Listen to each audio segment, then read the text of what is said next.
What to do about Ohio's rising property taxes.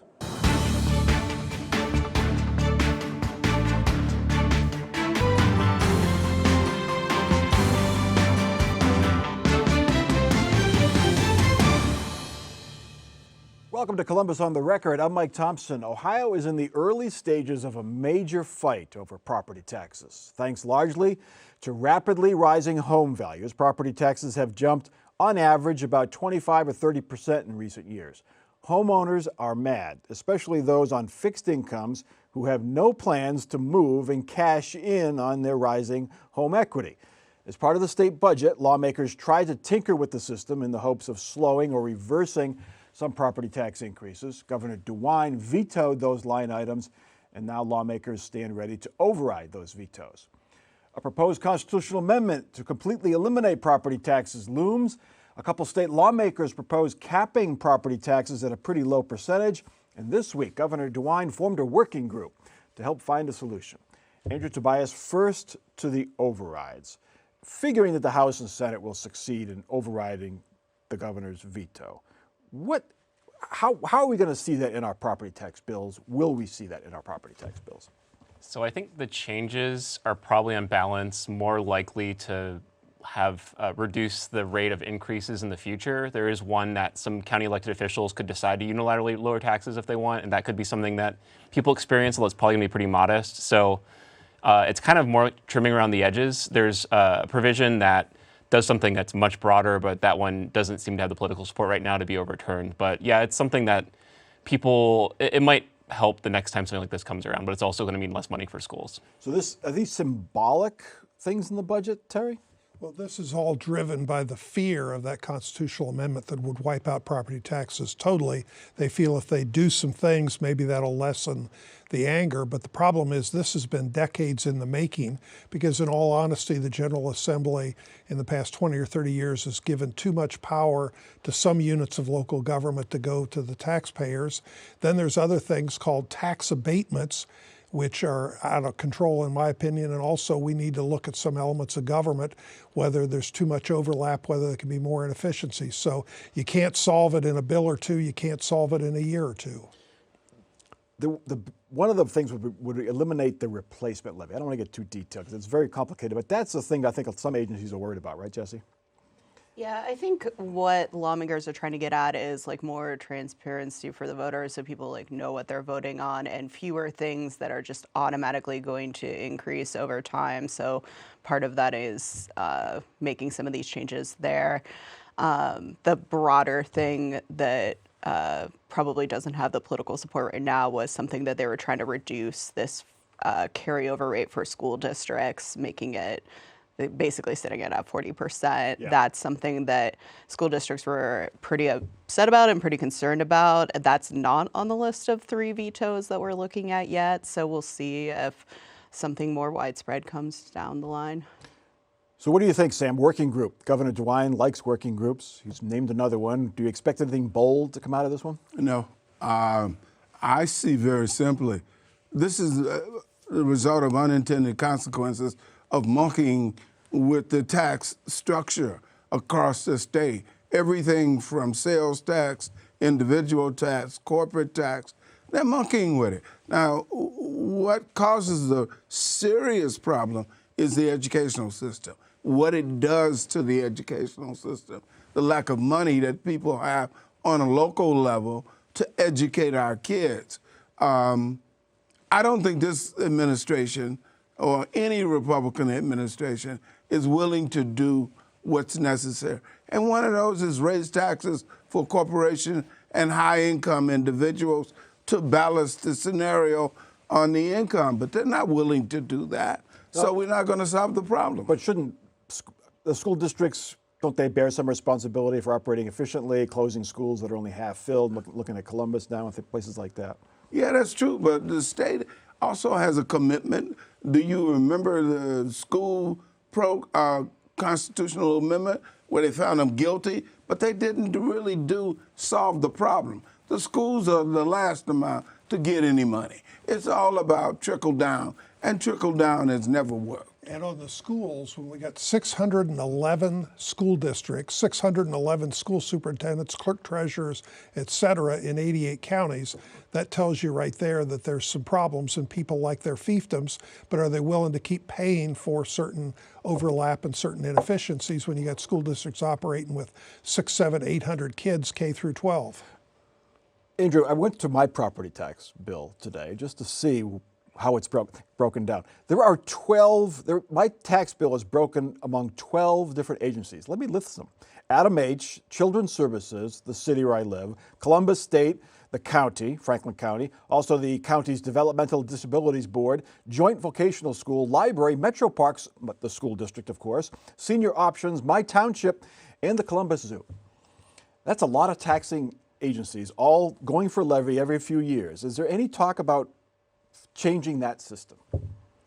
I mean, the short answer is no, and I applaud you for looking at the fine print in your tax bill. That must have taken some real squinting to see all that stuff. But our tax system in Ohio with this stuff is complicated. I mean, as a reporter, I try to explain it. We're trying to talk about it right now in a way that makes sense, and it's not easy to do. So and part of it is just all the different jurisdictions that people have to fund and also kind of try to differentiate from each other. Then you look on the other side, Terry, and there's a reduction, there's a homestead exemption, which I don't qualify for, and there's all these other things. It's not simple. Well, it's very complicated, though the good news is there was House Bill 920 back in '76, which required when you pass a levy, it must be reduced so that it yields a flat line of money except for new construction. So there's a lot of complications, a lot of confusion. But let me also add to the thing called collective bargaining. If you saw this week, Southwestern Schools got a settlement with all their employees. Over 3 years, it's going to cost them about 11 to 12% more. I'm certain they're hardworking and deserving more money. Everybody wants more money, but who's going to pay for that? Because the state's revenue is not growing. The property tax doesn't grow at 11 to 12% over the next 3 years. But just when you look at, our taxes have gone up, as we said, 25 to 30% in the past few years. That's higher than the rate of inflation, which would pay for a 3% raise, 4% raise. Where's that money gone? I mean, we're both paying all this money. We don't know where is this money? Well, it's like when you're itemizing the things, I think individually people are like, yeah, sure, I like the zoo. I want to support the zoo. I want to support libraries or, whatever else is on the ballot. I think just ultimately it adds up sometimes. I think this thing we argue about, and Terry started it out, it's a rouge, efficiencies in schools. There's no such thing. Things change too fast. The dynamics and structure, the lack of support from state government, it's the same thing in government. What people don't remember about me, I was chief of staff for the county treasurer here in Franklin County. So collecting the money was my job, and distributing the money was also my job. It's an investment. If you don't want to invest, don't. Well, that's the ultimate bottom line, right, Andrew? The taxes are high because people approve levies. And there's a certain floor, but after that, they need voter approval, and the schools and the zoo and MRDD, or whatever it's called now, says that you have to, they go to the voters and the voters say yes. Yeah, and I've reported in communities where they don't have that kind of property tax base, and that means that there's not support services for, like I've been done some reporting in Scioto County recently. There's not a great kind of public support for addiction services and stuff like that. So it's a trade-off, and it's kind of what kind of government do people want to pay for? Yeah, I mean, we're seeing it in Texas with the warning system for storms. It was too expensive for those counties, and they decided not to do it. But there are efficiencies to be had. Example, in Central Ohio, all the local libraries here, all the different districts cooperate on one database so you can see 4 million different items. So there's ways you can be more efficient, and correctly, you mentioned like Columbus Schools continues operating a lot of high schools at half capacity, maybe, and there's a lot of other things. When you look on their website, you see 4 different people, top level jobs, all in charge of innovation or strategy or some other kind of vague stuff. Believe me, there's ways to cut and trim if they wanted to go after the bureaucracy. Well, this will be a topic that will not go away, especially if that ballot issue looks like it's going to happen in next fall. Anyway, not that there was much doubt about it, but it looks like money will not be an issue for Vivek Ramaswamy's campaign for governor. The Republicans' formal campaign has raised a record nearly $10 million since he announced his bid in February. His affiliated PAC is raising money, and Ramaswamy, who is worth an estimated $1 billion, told Fox News that he will spend up to $30 million of his own money on his campaign. Ramaswamy is the only major Republican candidate in the race for governor. As of today, he would face Amy Acton, the only declared Democrat. Of course, Democrats await Sherrod Brown's decision on his political future. Terry Casey, what do you make of this fundraising bonanza by Vivek Ramaswamy? Well, it's partly to send a message to Sherrod, why don't you run for Senate, where he can get a lot more national money, because it's different raising money for governor in Ohio, because liberals on the East Coast and West Coast don't really care about governor in Ohio. They do care about U.S. senators. So Ramaswamy's tried to say to Sherrod, why don't you run for the Senate instead of governor? And Sherrod, again, every day, every week he waits, it makes it tougher to catch up in money. But he's definitely caught in the middle. What's he run for, or does he decide to spend more time with his grandchildren? So you think the message is that Sherrod Brown, not say someone like Jim Tressel, Jesse, who is also thinking about running for governor? You know, I think the message can be conveyed to multiple people at the same time. And I think that's what the Ramaswamy campaign is trying to say is, look, we have the endorsements of President Donald Trump, the Ohio Republican Party, which he got a year in advance. He's lined up the support on the fundraising side. And so I think he's really trying to project this strength and this inevitability to his campaign to either a Tressel or a Brown. This is a great example of diversity in the Republican Party in Ohio. Does it work? We'll see if it works. I've talked to a lot of white Republicans and a lot of black Republicans, and in the field, they're not ready for this guy. And they're really upset at the Attorney General didn't really get a shot. Ramaswamy went to the board, not to the people in a primary to get selected. They're pissed off about that. So I'm not sure this is going to happen the way people think it's going to happen, because I'm not sure if they're ready for a brown man to be governor of Ohio. Terry? I'm surprised, Sam, that you'd bring race into the issue, because I think one of the other dynamics Sherrod's got to consider, Sherrod at his age, literally in politics since he's his 20s, he's now moving into his mid-70s. He's been around politics forever. Ramaswamy's age 39. There's a generational difference. So there's a lot of factors. I'm not sure that race is going to be that big of a factor. So you think the Republicans will look past race and just at his entrepreneurial career and his charisma on the stump? And also, I think he's an agent of change, and part of the thing that happened that sunk the Democrats nationally was people wanted a change from what they viewed as Biden and the Democrats being there too long. So there's a lot of issues, a lot of factors. And by the way, I'll put in here an early prediction.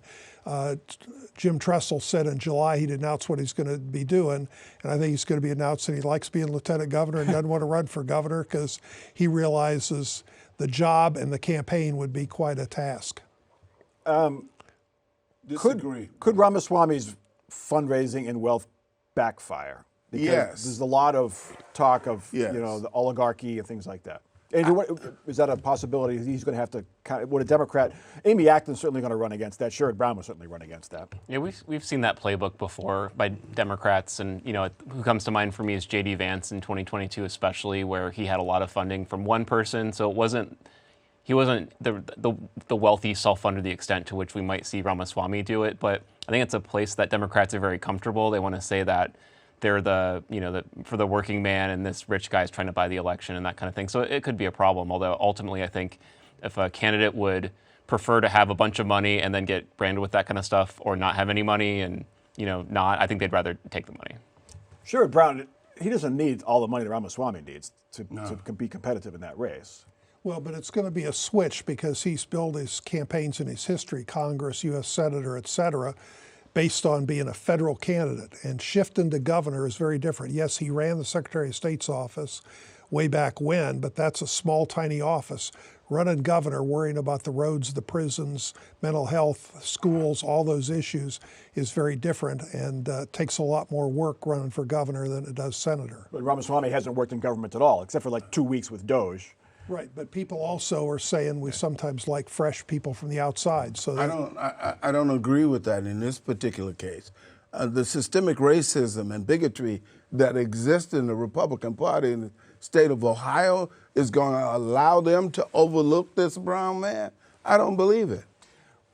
Jesse, What's the timetable on Sherrod Brown? Any speculation?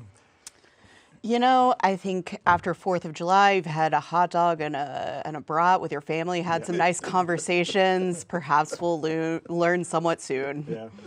But Democrats are waiting. They're all sort of in a holding pattern until he decides, right, Andrew? Yeah, so are we on this show. Yep, that's right. And we'll keep talking about it, keep speculating. That's what we do here. Anyway, the state of Ohio is offering hundreds of millions of dollars to support the construction of an advanced manufacturing plant. The company promises thousands of jobs with six-figure salaries, and construction will begin very soon. It's a record award to get a company to locate in Ohio, and the technology not really has been proven successful yet. Sounds familiar? But it's not the Intel deal. It's the taxpayer-supported agreement with Anduril.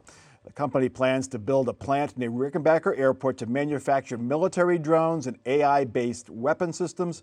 This week, Jobs Ohio announced a $310 million grant that brings the state's total support to more than $800 million. Jesse Balmert, the Intel project is not going quite as planned, but it doesn't seem to be dissuading the state from taking another risk with this company. Yeah, I think that's a fair way to wrap it up. I think the state and Jobs Ohio in particular really enjoys these like big, flashy, let's bring jobs to Ohio deals. And they look great at the beginning. And then really we find out if they're going to succeed in a few years. And that's what we've been kind of slowly seeing with Intel. And it's too soon to say with Anduril. So it's hard to criticize these things at the outset because everyone likes bringing jobs and industry and interesting new things to the state of Ohio. And then you just have to see how it pans out. Speaking about touting companies, the head of Jobs Ohio sent out an email touting CNBC's naming of Ohio as the number 5 state in the country to do business. JP Nassif wrote, major brands like Anduril, Kimberly-Clark, Meta, AWS, Amgen, Sheetz, WorldPlay, GE Aerospace, and more are choosing Ohio for their next big move, and so can you, working with the Jobs Ohio team. Terry Casey, which name is not on that list? Intel? Intel is not on that list. Well, but Intel, one way or the other, and I've said it before in this show, it's going to get built, it's going to do some things because there's so much already invested, but it might not have the Intel name on it. But the good thing about this drone plant is most of that money is staged over years, depending upon how many people they actually hire. So there's some of it's advanced, some of it's not advanced, but a large portion of this one is staged over the number of years. So only if they produce the jobs do they get the money. But how could you put Sheetz on that list? It's a gas station. And not put Intel. I mean, it's just, it shows you that they're not, are they embarrassed fans by would it? tell you that it's more of a food place Okay, whatever. that happens to have gas pumps. So there's debates, but the fans of Sheetz, the fans of some of these other ones will tell you that's a big plus in Ohio. But Mike, I asked a much more fundamental question. When did the Republicans start paying a price for these show projects that never really materialized or produced the employment or the capital that they say they're going to do? That trickle down does not work. Let me give you one word, Honda. Jim Honda Rhodes. worked, yeah. Jim Rhodes had the vision back in the 70s to go after Honda, got a motorcycle plant, and now we're at about 60,000 jobs. I wasn't around. How much did they pay to get Honda here? Not that much because that wasn't the game then, but the game has changed, not just in Ohio, but across the nation. But that's the last one. Give me another big name that has made a bounce after the big show and, the lights went off. Give me another one. Well, we don't have as much of the old days of an auto plant that would hire 5,000 to 6,000 people. You got to do it incrementally. And the good news out of this is whether it's on data centers, which have their pluses and minuses, this plant, it's about technology, and technology is part of the future, whether it's drones or data centers, et cetera. If you don't attract that and attract the people who work there, you're not going to have a future. Andrew, do we know, the problem with Intel is if it goes bankrupt and the clawbacks, the state may not be able to cover those. Do we know what the clawback provisions are in this deal yet? Sometimes these deals are pretty secret until we get down the road. Yeah, I haven't done a lot of reporting on it myself, and I know some of them are just now starting to actually get the approval, like the one that you just referenced with Jobs Ohio. So I'm not sure about that. I know the state does try to, implement those kinds of things into the incentives, but yeah, I don't know the answer to that right now. Mike, there are lots of collateral projects that are associated with these boondoggles. We have all these apartments in the city of Columbus with no parking requirements. if these projects do not materialize and the vacancy rate goes up, what happens to all these apartments? Well, that's the zoning. That's a whole different thing. But the bottom line is, does Andrew need this money? I mean, they don't. Would they have relocated? Rickenbacker's a nice spot. You can test these aircraft out there. It's competition. Yeah. I mean, there's only so many of these big projects that happen, and if you don't recruit them, because it's not just that plant, it's all the suppliers and feeders into it, that creates more jobs in the whole equation. So, And I remember about 5 years ago, it had become clear that Jobs Ohio had amassed a huge amount of money. They get funded from taxes on liquor sales, which were doing really well about 5 years ago. The pandemic was going on. So, but we're kind of seeing where that money's going. And I think also to some extent, they have the money, they're going to spend it. And so we're seeing it with some of these big projects. Okay. Congresswoman Joyce Beatty has one of the safest districts in the state, if not the country. She has served in Congress for 12 years. Her only even modest challenge came in 2020, but COVID hampered the campaign of Morgan Harper. Now she faces criticism for missing some key votes, including one that could have stopped President Trump's proposed cuts to foreign aid and public broadcasting. Beatty says she missed that vote because of hip replacement surgery, and she underwent another surgery, eye surgery, about a week later. But she did get back to Washington to vote against Trump's tax cut and spending cut bill, and that drew the praise of House Minority Leader Hakeem Jeffries. Good morning. I'm here with my good friend and big sister, Congresswoman Joyce Beatty. I just want to thank the Congresswoman for her persistence and resilience in getting here to Washington, literally rolling out of a hospital bed after completing surgery, traveling halfway across the country against medical advice, because Joyce Beatty understands, and House Democrats understand, that we need to do everything we can to stop this one big, ugly bill. The video brought some praise and some calls for the 75-year-old Beatty to retire, but this week she told WOSU she plans to run for re-election next year. Sam Grisham, there's two ways of looking at that video. One is a congresswoman still just out of the hospital, got to Washington, did her job. The other one is she's in a wheelchair, holding a cane, looking frail. How do you see it? I don't see it as a threat. I don't see anyone who is a threat.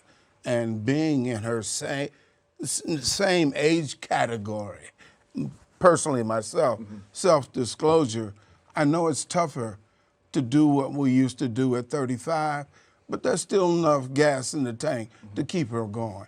She has a district that has been carved out to make it safe for her. I don't care how many people decide to take her on. She's going to win that district until she retires, until she decides to go. And there'll be a big ceremony. There'll be everybody from all over the country will be coming in to recognize that. And there will be a deal on who gets her spot. And there are lots of people trying to cut a deal to do that. So that's my question, Terry. Because there will be a free-for-all, more or less, and maybe some backroom dealing when she does retire, would an up-and-comer decide to run? Let's go for it this year, because maybe there's a chance, because there's a wave out there of let's get some new blood into the party, get these new Democrats in. It's still tough to beat an incumbent, but if you're not going to make it in 2 years, why not try now? well, she's going to run next year and she's going to win big. And by the way, looking to next year, in August next month, is when the State House is going to start looking at fine-tuning the congressional districts. They'd like to do a bipartisan plan. Maybe they will, maybe they won't. But Joyce has got a safe district. But what happens for the future, we don't know. But the aging question, when Pelosi and Schumer are still there in their 80s at the tops for the National Democrats, there are people itching for change. Marcy Kaptur is the other congresswoman, 79 years old. Joyce Beatty, 75. There is this movement in the Democratic Party to bring in new folks. Is that going to be hard for them? Marcy Kaptur is in a tougher district than Joyce Beatty, though. Yeah, I think Democrats are going to hope that Marcy Kaptur can keep running for office until she's 100 years old, because I've heard more than one Democrat. It's almost like conventional wisdom that once she retires, that district is lost to them. So that's maybe not, like I'm sure people like fresh faces in politics, but if you're, looking at running kind of from the party standpoint, you want people who can win. All right, let's get to our final off-the-record parting shots. Sam Gresham, you're up first. I want to give a shout out to Herschel Craig, Senator Craig, on his 70th birthday. He's young, 70 years old. Terry. I was going to mention the CNBC ranking of Ohio in the top 5. You stole that away from me. So my other little item is, if I'm a taxpayer in the city of Columbus, Columbus School District, if we didn't have all the tax abatements, my rough estimate in Columbus, our property tax bill would be 11 to 12% lower because those tax abatements have added up over the years. Andrew. Well, I forgot to prepare a good one, but I was at the Columbus Clippers game yesterday, and there was some speculation whether Chase DeLauder was going to get called up to the Guardians or not. They need a lot of help up there. And so I was looking in the dugout to see if I could take a picture and tweet it and see if I could do some real reporting while I was on my day off, but I couldn't recognize him, so it didn't happen. All right. And Jesse. Failed sports reporter, I'm sorry. Lieutenant Governor Jim Tressel is talking about helping kids get healthier. So is Vivek Ramaswamy, a governor candidate, and there's a bill in the legislature to bring back the presidential fitness test. So maybe we're all going to find out if we can do pull-ups again. Got to climb that rope. Remember climbing that rope? Rope burn's coming down. Now, I used to hate that. Anyway, that is Columbus on the Record for this week. Check us out online. You can continue the conversation on Facebook and watch us anytime at our website, wosu.org/COTR. We're also on YouTube and the PBS app. For our crew and our panel, I'm Mike Thompson. Have a good week.